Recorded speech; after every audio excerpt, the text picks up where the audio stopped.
Mantap Bu. Pak, sini Pak, lihat sini nih Pak, sampai Pak. Polda Sumatera Selatan memusnahkan barang bukti narkoba bernilai miliaran rupiah dari sejumlah kasus kepemilikan dan distribusi barang terlarang tersebut di Sumsel.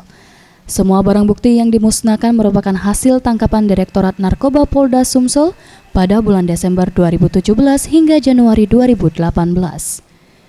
Barang bukti yang dimusnahkan tersebut terdiri atas narkotika jenis sabu-sabu sebanyak 6 kilo sabu, serta pil haram ekstasi jenis baru sebanyak 3.000 butir dan bila diuangkan mencapai 7 miliar rupiah lebih. Pemusnahan dilakukan dengan menggunakan blender dan dihadiri sejumlah pejabat dinas dan instansi terkait. Selain itu, dihadirkan pula sebanyak 13 tersangka dari berbagai kasus kejahatan narkoba.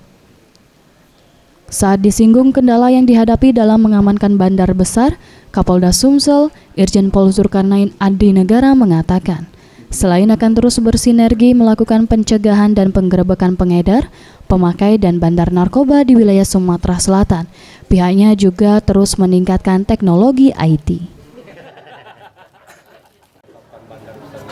Nah, kan ini memang salah satu tipologi dari sebuah sindikat kan, mereka yang kita kenal cut out. Nah, sehingga kita harus didukung oleh dukungan IT mestinya. Nah, tapi mereka pun kadang-kadang sudah mengerti ada kantor juga mereka. Itulah persoalannya kenapa kita belum menyentuh bandar besar. Nah, tapi mestinya yang 20 kilo kemarin dia sudah dianggap cukup ya, walaupun memang masih ada di atasnya ya.